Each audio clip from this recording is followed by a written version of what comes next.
And in a major legal and political setback for the Akhilesh Yadav government, the Lucknow bench of the Allahabad High Court has said that it can only withdraw terror cases with the consent of the centre.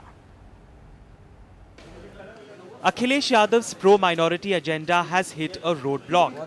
His controversial policy of withdrawing terror cases against Muslims, part of the Samajwadi Party's manifesto, has been put on hold by the Allahabad High Court.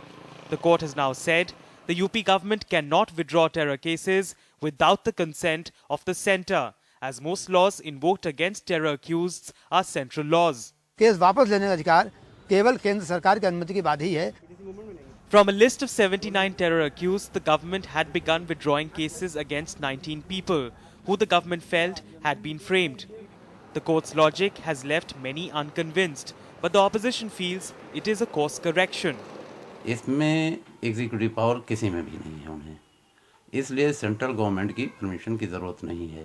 वह राजनीतिक दल Samajwadi party जैसे जो vote के सौदागरी के कारण इस प्रकार के निर्णय करने को प्रेरित हुए थे, उन पर भी लगाम लगेगी. Unwilling to let go of the political benefits of such a policy before the Lok Sabha polls, the Akhilesh Yadav government is determined to pursue the case. अभी जो लोग बेगुनाह बंद हैं, केंद्र सरकार को भी मानना चाहिए कि वो बेगुनाह है. This issue of false terror cases is an emotive one for the minority community in Uttar Pradesh, and this decision of the courts couldn't have come at a worse time for the Akhilesh Yadav government that is desperately trying to hold on to the Muslim vote in the aftermath of the Muzaffarnagar riots. With camera person Ramesh Verma in Lucknow, this is Anand Zanane for NDTV.